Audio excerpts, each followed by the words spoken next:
نہیں ملا کرتے. کتنے لوگ تھے جو گزشتہ سال ہمارے ساتھ تھے، اب قبرستان کی زینت بنے ہوئے ہیں، اب اپنی قبروں کے اندر سوئے ہوئے ہیں. ان کے دلوں کے اندر بھی بڑی بڑی تمنائیں تھی، ان کے دل کے اندر بھی بہت ساری آرزویں تھی، یہ کرنا ہے وہ کرنا ہے، لیکن یہ وہ کرنے سے پہلے ملک الموت پہنچا اور ان کو ہمیشہ کے لیے قبرستان کی زینت بنا دیا. مفتی سجاد احمد قاسمی کے بیانات کے لیے مفتی صاحب کے official channel the beauty of Islam کو سبسکرائب کریں.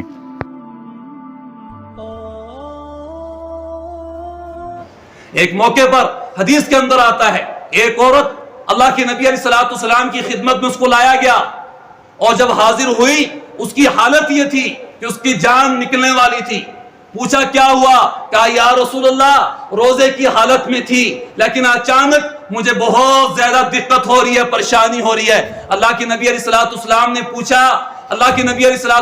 پوچھا کیا کھایا تھا؟ اس نے اپنا پورا واقعہ بتایا. اللہ کے نبی علیہ السلام نے فرمایا ذرا انگلی اپنے حلق کے اندر رکھو اور قے کرو. جب اس نے قے کی، اس قے کے اندر خون کے لوتھڑے اور گوشت کے ٹکڑے نکلے. فرمایا روزہ تو رکھا تھا لیکن دوسروں کی غیبت کی تھی، جس کی وجہ سے تمہاری حالت یہ ہوگی ہے.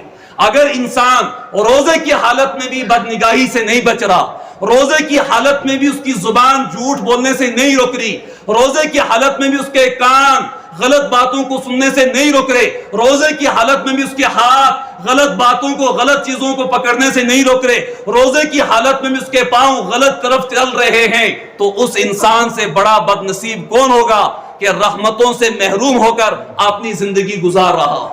اس لیے ماہ رمضان کا ایک ایک لمحہ، ایک ایک گھڑی، ایک ایک دن اللہ کے ذکر میں گزارے، اللہ کی یاد میں گزارے. یہ رمضان بار بار نہیں ملا کرتے، یہ دن بار بار نہیں ملا کرتے. کتنے لوگ تھے جو گزشتہ سال ہمارے ساتھ تھے، اب قبرستان کی زینت بنے ہوئے ہیں، اب اپنی قبروں کے اندر سوئے ہوئے ہیں. ان کے دلوں کے اندر بھی بڑی بڑی تمنائیں تھی، ان کے دل کے اندر بھی بہت ساری آرزویں تھی، یہ کرنا ہے وہ کرنا ہے، لیکن یہ وہ کرنے سے پہلے ملک الموت پہنچا اور ان کو ہمیشہ کے لیے قبرستان کی زینت بنا دیا. اگر انسان ماہ رمضان کا ادب نہیں کرے گا، اگر انسان ماہ رمضان کے اندر بھی غفلت سے زندگی گزارے گا، تو اس سے بڑا بد نصیب اور بدبخت اللہ کے یہاں مخلوق کے اندر کوئی نہیں ہو سکتا.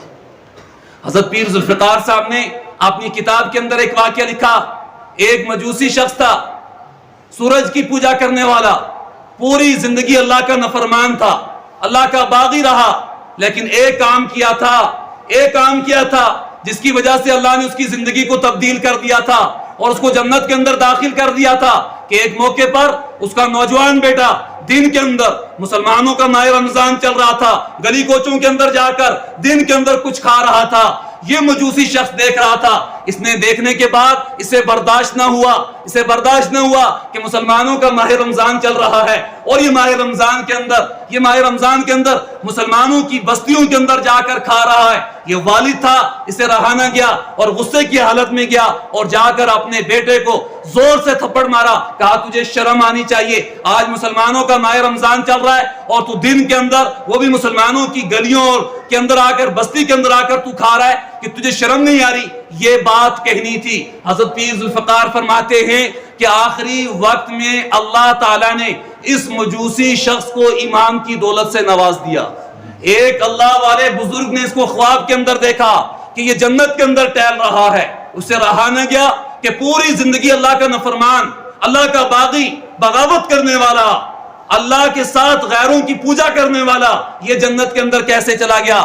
پتا چلا کہ ماہ رمضان کا ادب کیا تھا، اس ادب کی وجہ سے اللہ نے آخری وقت میں ایمان کی دولت سے نوازا، اور ایمان کی دولت سے نوازنے کے بعد اللہ نے اس کو جنت میں داخل کر دیا.